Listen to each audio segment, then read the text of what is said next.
What's up, guys, and welcome back to the channel. And UFC 304, Belal Muhammad versus Leon Edwards. Are you Arab, Belal? It takes place this weekend, and it's actually a really stacked card. A lot of the time, the UK cards aren't crazy good. Last year's UK pay-per-view wasn't that stacked, but this one definitely is. There's 5 fights, including ranked opponents or ranked fighters in the men's division. There's a lot of other bangers, a lot of big favourites as well, and I'm going to be giving my picks and breakdown for the entire card. We're going to sweep this shit. You know, we've been on a pretty good run in terms of the pay-per-views. I think 301, after 300, I've been doing really well. 301, I only got one fight wrong. 302, I think I went 10 out of 12. And then 303, I only got one wrong. So the pay-per-views, I've been doing great. We're going to keep it going. And yeah, early prelims all the way to the main event. Let's get started. The first fight on the card is Prachnio versus Modestas Bukauskas. Prachnio is the slight underdog. Bukauskas is around the minus 160 favourite, I believe. I think Bukauskas is going to get the win. Am I confident? No. This is one of my least confident picks on the card because I don't think I've ever picked Prachnio to win a fight. And it's been a toss-up for me so far because a lot of the time it works out, a lot of the time it does me badly. I picked against him in his last fight and he won, but you know, I picked Vitor Prachnio to beat him in that one, so I've been very coin flippy when predicting Prachnio fights because his striking is okay, he's a bit chinny, his technique's not incredible, but he's got decent leg kicks, he's got some good movement, he's a bit awkward, a bit goofy, a bit of like a budget Yuri Prochazka, like, hey mum, can we have Yuri Prochazka? No, we have him at home. Like, Prachnio is Yuri Prochazka at home, and yeah, he looks just extremely mid at everything he does. So does Bukauskas, to be fair, but I think Bukauskas is a bit more technical. He's going to have a pretty sizable reach advantage here too. I think it's around 10 centimeters or like 4 inches of reach, and 4 inches, as we know, is a very big number. So yeah, I think Bukauskas can stick behind the reach, be a bit more technical, and also just, yeah, it'll be a split decision, I reckon, and I think his style is going to look a little bit better for the judges. Maybe he gets like a takedown or something, but I know Bukauskas has some terrible losses, and I know Bukauskas lost to Roundtree. Prachnio beat Roundtree. It's a different version of Roundtree. Khalil Roundtree back in 2020 was mid as hell, and sometimes back then he just would not show up for fights sometimes, and he would look awful. But yeah, and Prachnio, he got KO'd by Sam Alvey, lost to Felipe Lins. Like, this dude's lost fights too. It's not like he's just been beating all these unranked fighters. Like, he's losing a lot. Lost to Felipe Lins. Yeah, he's not all that. I don't know why I'm spending so long on this prediction. I'm picking Bukauskas by split decision to use the boxing a bit better, land some better shots, and just look better for the judges. But let's move on to the next fight. Next on the card, Shauna Bannon versus Elise Ardalean. Now, look, Shauna Bannon is the favourite. She's probably going to win this fight. I'm going to pick her to win this fight. This is an unranked, short-notice women's MMA fight. Just the worst kind of fight to predict. Not even ranked opponents. Shauna Bannon lost her debut to, I think it was, what's her name? Bruna Brasil or some shit, I'm pretty sure. Alice Ardalean has actually fought Zhang Weili, surprisingly enough. She's actually got some decent names on her resume. Obviously, none of the decent names are wins. She's lost to all of them. Look, she's a part-time fighter, full-time OnlyFans fighter, or OnlyFans model from what I'm seeing. She's caked up beyond belief, as you can see on screen. But as far as the fighting skill goes, I don't know if it's all there. I could see her winning this. She's got some finishes on her record. She does go for it a little bit. But yeah, I'll pick Shauna Bannon to win, given that she's been preparing for a fight. Alice Ardalean, again, look at her Instagram. If you want to see both mid-level martial arts and also a large cake, you will get that over at her Instagram. But yeah, the fact that she's doing OnlyFans and stuff, you know, these fighters, the WMMA fighters doing OnlyFans, they're never that good. None of them are ever tremendous. They're always like part-time fighters. They become a fighter to get into the UFC, get some name value, get some fans being like, oh, they're so hot, and then they make an OnlyFans. So yeah, Alice Ardalean, I don't think she's that focused on the game. I think she's very mid.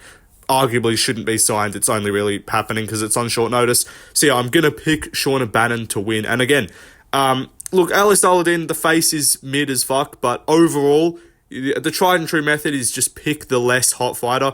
And even though Ardalean's face is mid, overall, she's definitely hotter. So yeah, you got to go with the uglier woman to get the win. But let's move on to the next fight. Next up, we got Sam Patterson versus Crosby. You got to go with Sam Patterson to win. He's the more technical fighter. He's got the grappling advantage, and Crosby is just genuinely not good at fighting. Look, he looked terrible against Kevin Gisette. It's not like he went to some competitive decision with Kevin Gisette. He lost in the first round, got subbed. Patterson, up at welterweight, I trust him a lot more to not get chinned. Crosby can always just chin him because this dude's neck is fucking so just out there, so he's very chinny. Yanel Ashmore's KO'd him, but that was at lightweight. At welterweight, he looks alright, beat Johan Linnes, not a great opponent, but at least he's beat a UFC fighter, which is more than I can say for Crosby. So yeah, I'm going to pick Sam Patterson to get the win by submission pretty early on, or he might just get chinned. But yeah, logically, you got to go with Sam Patterson. Let's move on though to the next fight. Next up, we got Preston Parsons versus Oban Elliott. I'm going to pick Preston Parsons because he's beat better opposition, I guess. Look, Oban Elliott could win. He might show up a lot better than he did in his debut, because in his debut he went to a competitive decision with Val Woodburn and looked mid as fuck. But I'm going to go with just the logical pick of Preston Parsons. He's a slight favourite, not a crazy favourite. I could see Oban Elliott winning. He's got some decent power. He's got some, he's decent. He's not a bad fighter. But I prefer wins over, Matthew Semmelsberger than Val Woodburn. So yeah, I'm going to pick Preston Parsons to get it done.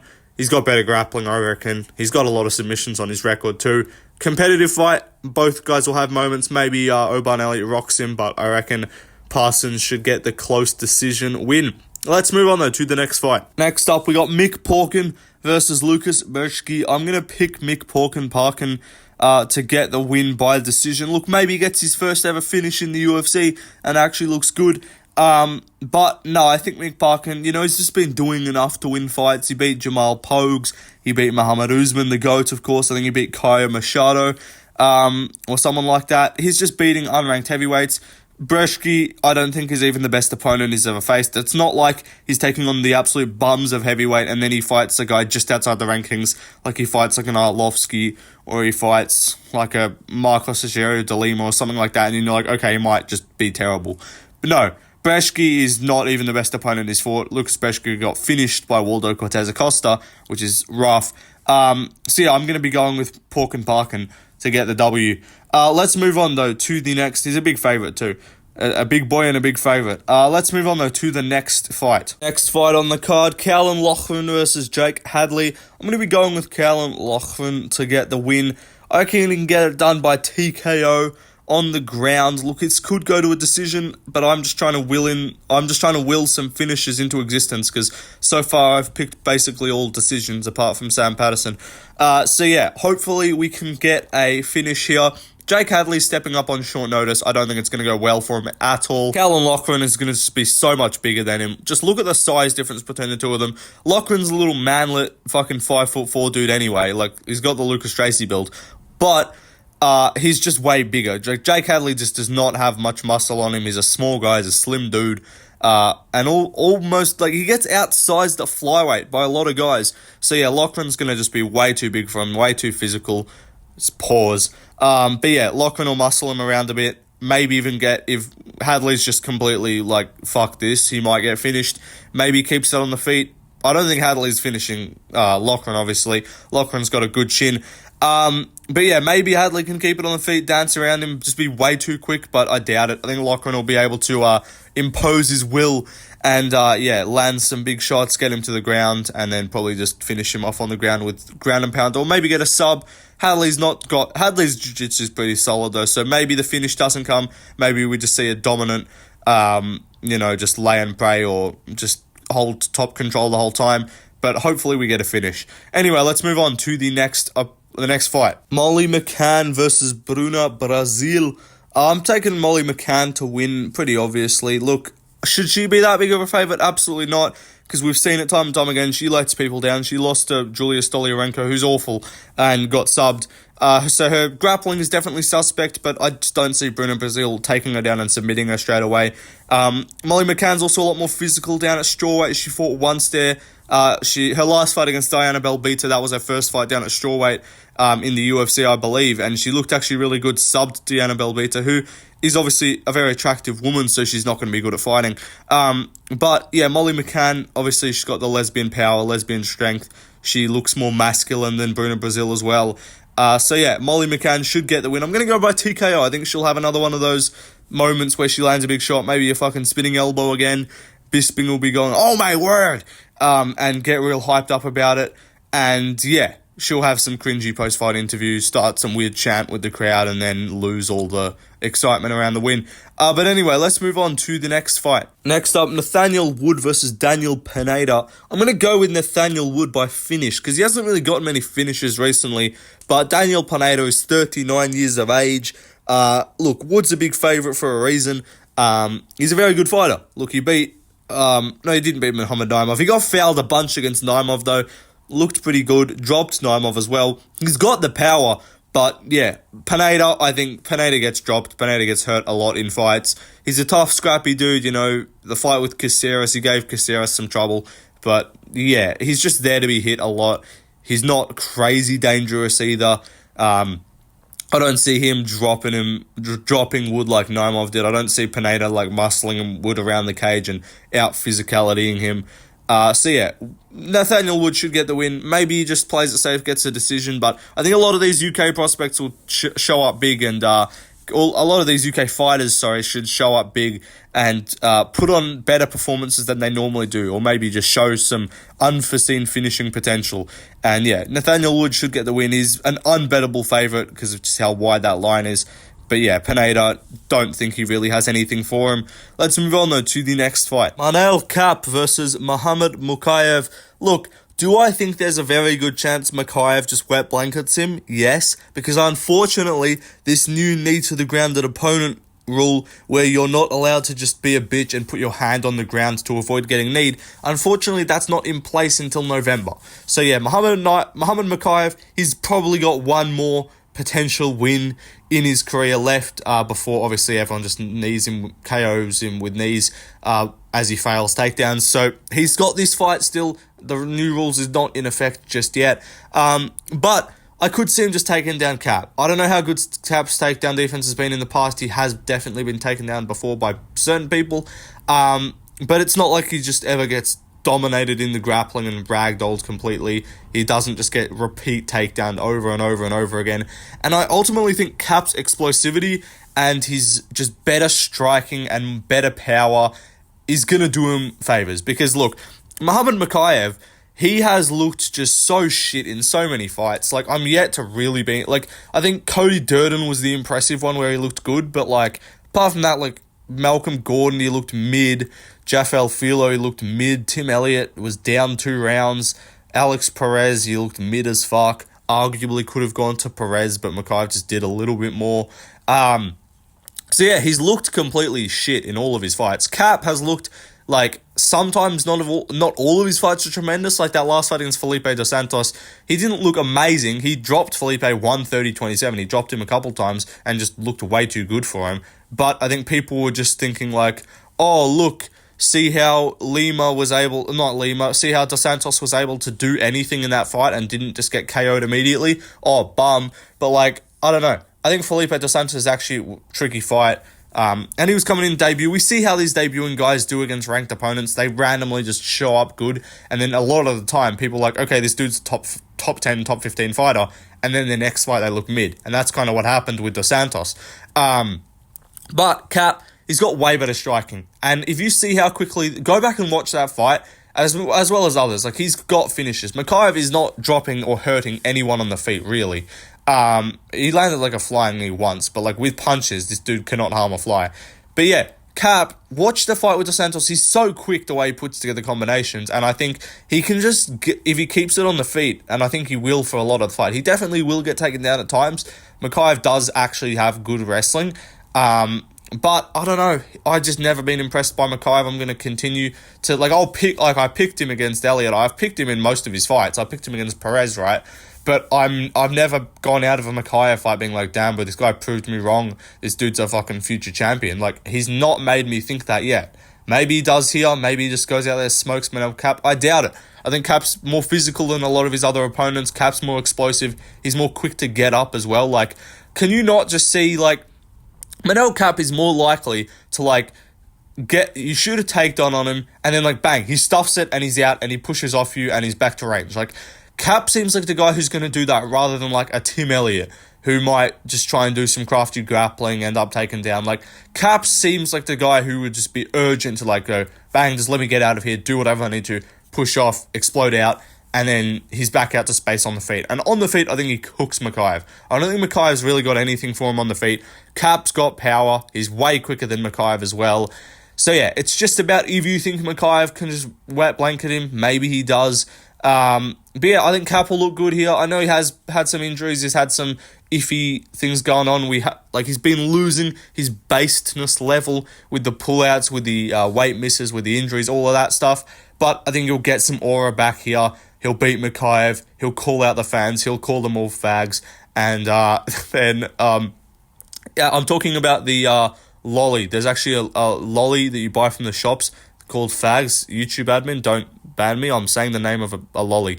Yeah. But anyway, Mokaev, I think he'll lose this one. I think the O will finally go, but again, he's fucking Muhammad Fluke Kaev, like, he just flukes his way to wins every time, so maybe gets it done. Somehow this fight is getting pushed further and further down the card. It's apparently on the early prelims now, which is retarded, but I'm doing this prediction video really in, like, the kind of main order of the fights. I'm not putting this shit in the early prelims. I don't know why that's the case. Maybe the UFC's got word that someone's going to miss weight, probably Kape, let's be honest. Which will be unfortunate if he blows weight and comes in at like 130. But anyway, I think Kape will win. His striking is just so much better. And I think we're going to start to see, even though Mokaev could get the robbery decision, we're starting to see more fights where, and I'm starting to pick more fights where, like, if I think one guy's going to get a bunch of takedowns but the other guy's going to do a lot better on the feet, I'm starting to just pick the dude that I think is going to do better on the feet. Because a lot of the time judges, and look, it does flip-flop. Sometimes it's about who I think is going to look better. But I just don't think Mokaev, like, he'll shoot a bunch of takedowns, and I think it'll just look bad because he'll be on his knees like Kamala Harris. And he'll just be getting punched and he'll get his takedown stuffed and he'll just look terrible for the judges. And they'll be like, okay, yeah, Kape's winning. And even though he might get a takedown, the 20 other fucking times they get stuffed and he's just on his knees like a bitch in front of Kape, getting probably like back of the head shotted because Manel Kape doesn't care about the rules. Yeah, it's going to look bad for Mokaev. I think they'll give this scorecard to Kape. Maybe we get a split decision. Maybe some weird judging. Maybe some guy comes in with a fucking 30-27 Mokaev, some Dave Torelli scorecard or some shit. But yeah, I think Kape will do well enough to keep it on the feet, hit him to the body, hit him to the head, land the combinations, and yeah, do enough damage across 3 rounds to get it on the scorecards. Let's move on, though, to the next fight. Next up, Ardalean versus Giga Chikadze. This is one of my more confident picks on the card in terms of, like, the major fights and not just the big prospects that are being set up for wins. I think Ardalean should tune up Giga Chikadze on the feet, beat him up with the boxing easily. He's a better boxer than Kelvin Kattar. We saw that in their fight. He's a better striker than Kelvin Kattar, and we saw what Kelvin Kattar did to Giga Chikadze. He's also a better grappler than Kelvin Kattar, and we saw what Kelvin Kattar did to Giga in the first round of their fight. Giga's just hittable. He's not all that, in my opinion. I know some people were acting like this dude was the best fucking kicker in the sport because he body kicked TKO'd some people and some shit like that, but since then he's looked mid. Since the Kattar fight, he looked very mid in the Kattar fight. Cardio seems to be a bit of a concern. Really looked awful in the later that fight went on. Also, comes back after like a year and a half against Caceres, who's not even a ranked opponent, and just looks mid as fuck. Wins, right? Wins, but looks shit, looks mid. Caceres landed a lot of shots on him. Yeah, I think, and he also got injured, pulled out of the Josh Emmett fight. Not a great look, I think. Also, and he had a groin injury too, so maybe the kicks won't be as good, they won't be as quick, and maybe he injures himself in the fight. But even if no injuries, none of that, I still think Ardalean is just way better. He's got so much cleaner boxing. He's got the takedown potential. He's got submissions as well. I could see an Ardalean sub. That is like an out there, if you want to sprinkle a couple dollars on like an Ardalean submission prop, could be worth a crack. I even could see an Allen TKO. We could see it how he did against Dan Hooker, and UK Arnold Allen, England Arnold Allen comes out on smoke and gets a finish. Maybe. I hope that happens. I'd love to see some finishes because I do think this main card is going to be a couple decisions, if I'm being honest. And I think a lot of the rest of the card is going to be decisions. But yeah, Arnold Allen, I think it'll be a fun fight regardless. Great main card opener. He's just better at striking. He looked good against Holloway. Like, this dude looked like a better striker tenfold against Holloway than Gaethje did. If you go away from that being like, who had a better performance against Holloway, obviously, like, everyone unless you're retarded, and be like, oh, but Gaethje dropped him, then yeah, obviously Arnold Allen looked better against Holloway than Gaethje did. He's a very good striker, right? He arguably beat Evloev, and that's not really, like, applicable to this fight because Giga's not going to be shooting takedowns. But yeah, arguably beat Evloev. He's on a 2-fight win streak right now. To Max 2-fight loss streak, to Max Holloway and then Movzar, which was an arguable robbery. So, like, really, it's not a bad look for Arnold Allen. Giga, I think even both of Arnold Allen's losses put together is more impressive than Giga's last win against Caceres. And that's 2 fights that he lost. That's what I believe. I think Arnold Allen will shoot him up with the boxing. Maybe Giga looks dangerous early, lands some decent shots, but second and third, I think Arnold's going to be having a field day. Crowd's going to be getting behind all of his shots. He's going to be jabbing his face off, doing well, going to the body, kicking a bunch. I think he could throw some kicks back at Giga as well. Maybe take him down, look for submission. But yeah, I think a dominant decision. Like, I could see 29-28, but it'll be like a Merab Cejudo 29-28. Not in the sense of grappling, but in the sense like first round was won by the other guy because he had some moments, but then the second and third is just as dominant as you'll see, no doubt about it. Just the most, like, you don't go away from that going like, damn, Giga won a round. You go away from that going, yeah, Arnold Allen beat the fuck out of him. I think that's what we're going to see, decision dominantly for Arnold Allen. Let's move on, though, to the next fight. Gregory Rodriguez versus Christian Leroy Duncan. Obama cop himself, my fellow Americans. The United States has conducted and executed an operation that has killed Osama bin Laden, the leader of Al-Qaeda. I don't know, how's my Obama impression? Anyway, I'm picking CLD. And it's annoying because I wanted to be picking him as an underdog because I'm like, yeah, everyone knows Robocop. Robocop's been on a bit of a streak. He's been beating good guys, beating Tavares. He's looking good. Everyone loves Robocop, right? People, and most people are picking him from what I'm seeing. Guru's picking him. Lucas is picking him. I don't know who else is fucking picking him. But I'm assuming a lot of people are picking Robocop because he's that's the one you kind of look at the two of them and be like, yeah, I'll pick the guy who's been around for longer, beaten more notable opponents, all that, right? And so I'm like, okay, I'm going to be picking CLD as an underdog. And then I go to the fucking odds and I'm seeing CLD as like a minus 130, minus 140, and I'm like, fuck's sake. So yeah, I wanted to be picking an underdog here. I view this as a bit of an underdog pick, to be honest, in terms of, I don't think the underdog should be like truly based on like the odds. I think it's like in the YouTube community, the underdog / favorite is like who's getting picked more. Like if everyone's fucking picking Robocop, then that's not everyone's picking the underdog of Robocop. That's like, bro, I'm picking the underdog of CLD, you know what I'm saying? Anyway, I think he's going to win. Even though he looked mid against Petrosian, right?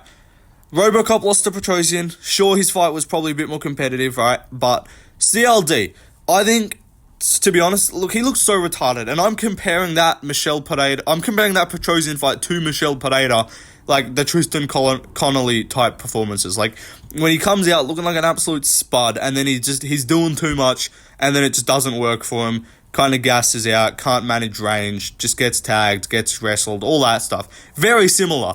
But since then, Dennis Loughran, Claudio Ribeiro, beat him up both. Look, am I saying that those are good opponents that are comparable to Robocop? No.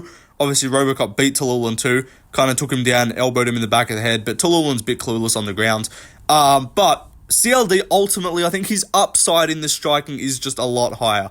I think his precision, maybe not precision, I think Robocop's definitely got power. They both got power. Robocop has been a bit shinny in times. We haven't seen CLD just get laid out yet. That hasn't happened. We haven't really seen him just get rocked bad. He's been tagged, and he does leave himself open, kind of very Johnny Walker-esque, where he'll just do some goofy shit, leave himself out of position. So I could see a Robocop TKO here, maybe. And if he takes him down too, that's definitely a path I see for victory for Gregory Rodriguez. I don't think this goes too well from on the feet. And I know people will be like, bro, he beat Tavares, man. He beat the Iron Turtle, man.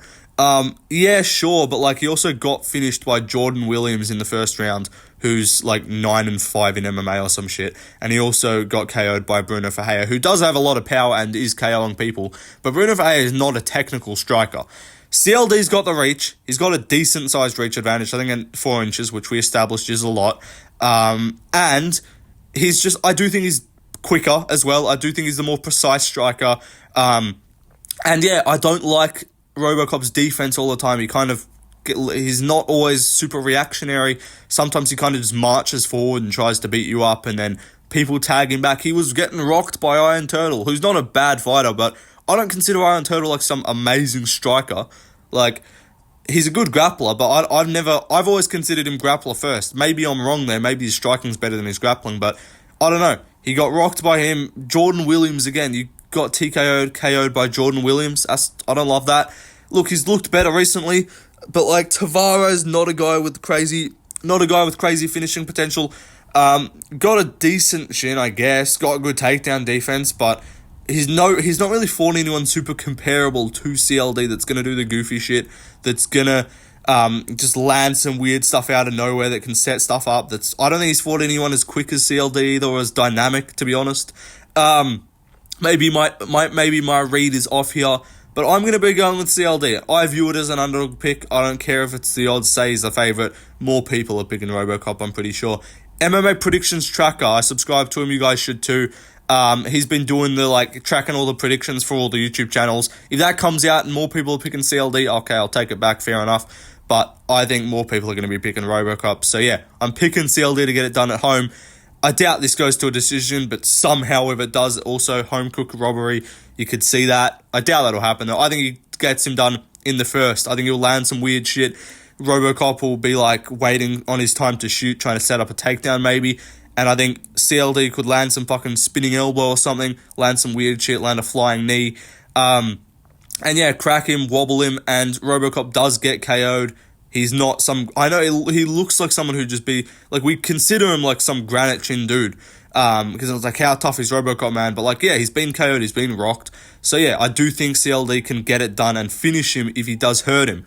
That's my prediction. Anyway, let's move on to the next fight. Next up on the card, Paddy Pimblett versus Bobby Green. I am not calling him King Green.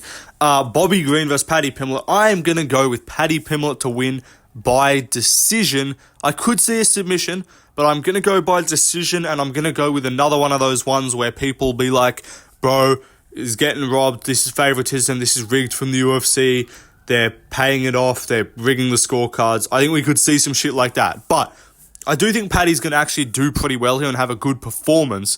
And the reason I think that is because Bobby Green is black. No. The reason I think that is because I'm doing some Sean Strickland when he's like, here's the fucking thing, man. And then he has to think for like 5 seconds before he because he doesn't know what the thing is that he's going to say. The reason why Paddy Pimblett I think can do well is because Bobby Green is not shown to be that good at getting up from takedowns. That's one. Obviously, I'm not saying Paddy's Islam Makhachev, but Islam just took him down, smushed him. I don't think Bobby Green's that strong off bottom. I think he's easily hold downable, if you know what I mean. I'm obviously speaking correct English there. But yeah, Paddy, he's a lot stronger than Bobby Green, I believe. He's a lot bigger than him. And compare some of the performances. Compare the Tony Ferguson performance. I know Bobby Green ended up finishing him. Paddy dominated him the whole fight. Almost finished him in the first compared to Bobby Green, who got dropped in the first.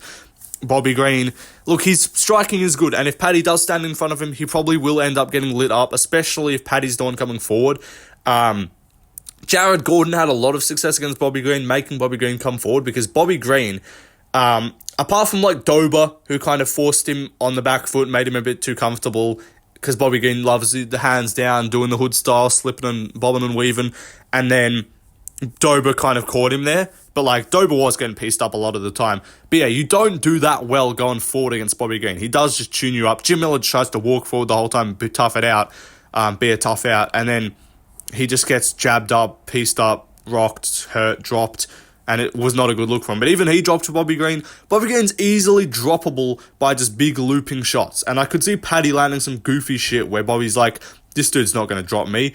Like, we've seen it. He gets KO'd. Bobby Green's not some granite chin dude. He's been dropped. He's been finished with strikes before. So yeah, I could see Paddy just kind of forcing him into like an exchange, and then Bobby just doesn't slip it, and then he gets caught, and maybe that happens. That would be cool to see a TKO. But I think more likely is Bobby Green's having some success, tuning him up on the feet a little bit. People are being like, okay, damn, bro, Paddy sucks, man. He's getting forechecked here. He's looking like a bum. But then I think he'll get him down a couple times. So we see Paddy he looks a bit mid at the start of fights a lot of the time. Like against, what's his name, Levitt, he didn't look all that good early. Van Dramini was getting, cracked a little bit. A couple other guys that's happened. He looks a bit, questionable, and then he kind of gets him down, works the back. And I don't think Bobby Green's getting back up if he gets his back taken, or if he even gets taken down, to be honest. So I think Paddy can bank rounds. I think he's too strong for Bobby Green to be able to get taken down, get back up, and make him work in a sense that, I don't think Paddy's going to have to secure 5 takedowns a round to win this through grappling. I think he needs one, and then just to get to its somewhat dominant position. Bobby Green's not chucking up subs. He's not really sweeping or reversing anyone. When's the last time Bobby Green's been taken down and then built back up to a fucking underhook and gotten back up? We don't really see Bobby Green get back up in fights. He's a lot of the time fighting strikers, to be honest. So I think Paddy can implement the grappling. I think Bobby Green, sometimes he just looks a bit weird in fights. Sometimes he just looks a bit mid. He looked really good against Jim Miller, but Jim Miller's a punching bag. Paddy, look, he's not that good at striking, but he actually looked okay in some of his fights. Sometimes he does have some power. He's got a pretty good chin too. So I could see him getting tagged a bunch, but then the shit he does to Bobby hurts him more. Maybe trash talks him a bit, gets Bobby Green a bit frustrated. Bobby Green wants to come after him a little bit, and if Bobby Green's coming forward, that doesn't go as well for him. But yeah, I think Paddy's going to get done with the grappling ultimately. I think he'll take him down, beat him up a little bit, land some good punches. Bobby Green might try and he'll get frustrated, try and turn up. He'll just try and be like, fuck this, let me get up. Gets his back taken. Could see a submission, but I think it's more likely Paddy just banks rounds, gets 2 of the 3 probably. Maybe there's some on damage, Bobby Green should have won. There's probably going to be a bit of that going around. But I do think Paddy Pimblett can get the victory and become a ranked opponent, or a ranked fighter, by beating a ranked opponent. Also, another thing to mention, this is really not technical breakdown at all, but Paddy Pimblett has got the custom orange shorts. They're not custom design or anything, but there's no orange shorts in the UFC. He's going to be the first to wear them. And yeah, we've seen, apart from Gaethje against Holloway, where obviously Gaethje's shorts were outmatched because Holloway's were better, every single fighter... Oh, no, Poirier lost too. Sorry, yeah. Never mind. I was going to say every fighter that's had custom shorts has won, but Poirier lost. But apart from that, we're going to exclude Poirier. But yeah, O'Malley, Pereira, Whaley, Holloway, Ian Gary with the purple shorts too. Poirier's the only one to let us down, but that doesn't really count, let's be honest. It's Bukauskas, who cares? But yeah, pretty much everyone's just winning with these custom shorts. So yeah, Paddy's going to come out looking decent. I think he'll get the win. Let's move on though to the co-main event. Co-main event, Tom Aspinall versus Curtis Blaydes. I'm going to be picking Tommy Aspinall to get the victory here. He's just better than Curtis Blaydes, I'll be honest. He's quicker on the feet. He's more precise with his striking. Probably has a better chin too. We haven't seen him get finished. We have seen Blaydes obviously get KO'd. I think he's quicker he's quicker. I think he's got better pure jiu-jitsu. I'd say Blaydes probably has the pure, better just pure wrestling. But apart from that, I really don't see any advantages that Blaydes has. I think he's just primed to get chinned. He's a lot of the time very jittery, very and then he just gets bang and cracked. That happens a lot. He'll kind of be like, oh, I don't want to engage too much, and then he'll try and come in and get cracked. Lewis KO'd him, Ngannou KO'd him, Pavlovich finished him. He does get finished. He does get tagged. He's got a solid chin though. He's the only one that just didn't fucking go fully out cold against Ngannou, to be fair to him. But yeah, Blaydes, I don't know. I don't think he's all that. Look, maybe there's some mental factor here. Aspinall, I don't know, maybe he's just oh fuck, I did my knee last time, I fought this dude. Maybe Aspinall's real stuttery. He's fuck, I know if I lose this, I'm never going to hear the end of it. I'm never going to be able to fight Jones. All of this, all of that. Maybe he puts some pressure in his mind. That just doesn't seem like the guy Aspinall is, to be honest. He took a fight with Pavlovich on fucking 2 weeks' notice and won by KO in the first minute, pretty much. He just doesn't seem like a guy that gets overwhelmed by pressure. He makes diamonds under pressure, you know what I'm saying? Doing some fucking motivational speaking right now. I don't know. Aspinall just doesn't seem like that guy. I think he's going to seize the moment. I think he's going to perform well, get an early finish, early TKO, to be honest. Blaydes. I don't know, Blaydes. People are acting like, oh my god, he beat Almeida, bro. That's such an impressive win. He looked shit in that fight. He got tossed around for the whole fucking round one. Almeida shot a takedown and just left his head there to get punched like 20 times. Like, yeah, you're going to get finished. Blaydes did not really have any moment of that fight where he looked good. He just got tossed around a whole bunch. Before that, he got finished by Pavlovich. Like, when's the last time we've seen Blaydes just look amazing in a fight? Like, he beat Chris Dorcas. Cool. He beat Chris Dorcas. Congrats. I don't know. I'm just never, like, crazily impressed by Curtis Blaydes. He always is underwhelming to me. And Aspinall is not underwhelming. Aspinall is going out there and starching people. I think he'll crack him down the middle. Blaydes is open.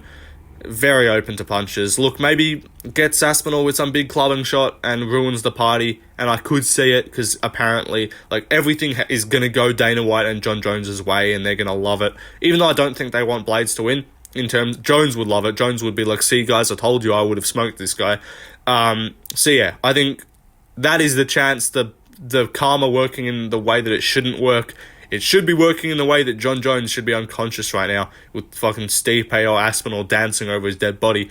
But apparently, God, he's a great guy, I'm sure, but I don't know, I think he's got his priorities wrong, to be honest, because if there is a God, then John Jones would have been KO'd by now. I'm just going to say that. But anyway, going on a bit of a tirade. This is not really to do with the fight. There's not that much to break down. I really don't think there is. Like, Aspinall's better. I just think that he could honestly take Blaydes down. But yeah, on the feet, just watch them strike. Blaydes is plotty. He's throwing some, like, one shot at a time against fucking Sergey Pavlovich, looking mid. And then Aspinall's just out there going like, ba-ba, and then just KOing people immediately. I don't think Blaydes is going to be able to deal with that. I think he'll freeze up, get finished. Blaydes is going to get TKO'd by Aspinall in the first round. That's my prediction. Let's move on, though, to the main event. Bilal, bruv, are you Arab? I swear, bruv. I'm a fucking 49-46, you bruv. You don't stand a chance, Bilal. You're cooked, bruv. I'm picking Leon Edwards, but I'm actually going to pick him by finish. And look, is this delusional? Probably. Is he probably going to not get a finish? Yeah, it's going to go to a 49-46 decision. But I choose to feel optimistically, and I think Leon Edwards is going to have some power up in his fucking shorts, in his special new green fucking custom-made shorts. And yeah, I think he's going to look good here. I think he'll tune up Bilal, to be honest. Similar to the Aspinall fight, I just don't really see. Less so, I'm more confident in Aspinall than Leon, obviously. Bilal can push a pace, he can take over late, maybe. I think he's going to get caught, to be honest. I think even Bilal might in his head be like, fuck, this is my one opportunity. I'm not, like, I have to do well here. He might be a bit hesitant. He was losing the first fight, obviously. I know Bedtime's being like, oh, Leon didn't even do that much, bro. Like, he landed a head kick and that was, like, it. I mean, Leon was just kind of landing whatever he wanted in that fight, in my opinion. Bilal blocked some shots, he looked alright, but there was no moment of that fight where I'm like, damn, bro, Bilal's looking good here, he's looking dangerous. Leon's just a way better striker than him. He's going to keep him on the outside. He's going to do his decision beats power and time limit beats speed or some shit like that. I don't know what's the saying that everyone... Bilal uses that same saying too, but Leon's been preparing for just grapplers back to back to back to back. He's like, bro, this is his fourth training camp for like a high-level grappler that pushes a pace. Usman, Colby, Bilal, like, this dude's used to it.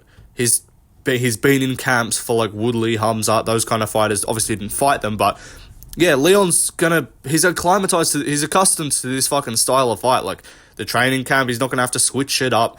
Bilal's probably been wondering when the fuck he's getting his title shot. He's probably been training for Leon the whole time, but like, I don't know, I just don't think it's gonna go well for him. They're in England too. I just don't think Bilal goes over to England and just whoops up and puts fucking Leon in a bag. Like, I just don't see it happening. Maybe he ekes out a fucking decision. But I'm pretty confident that unless Bilal just dominates this fight, Leon Edwards will win the decision. Like, he'll get the nod from the judges. I know people forget, man. Like, I know most of his fights are very boring. I'm not here to call Leon Edwards an exciting fighter. He is a point fest machine. He's a point fest maxer. But that Usman trilogy was actually fun, and he actually did throw output. And I do think this is something I believe. Look how much more aggressive he was in the Bilal fight. He did not he did not do the typical, I'm going to sit here and throw some leg kicks and wait for you to come to... Like, he actually went after Belal. He was on the front foot, pushing Belal back a lot of that fight. I think he's going to come out aggressive. Belal really doesn't have the power to deter him on the feet. This is not a shove cut. Even Usman has the power to deter you. Colby, not really, but I don't know. Colby, I think he was trying to stay as, like, technical as possible. But, like, Belal, I think he's going to go out and be like, fuck this dude, I'm going to beat him up. Like, he's like, Belal, bruv, are you Arab? Well, I'm going to finish you then, bruv. Yeah, so I think Leon Edwards wins.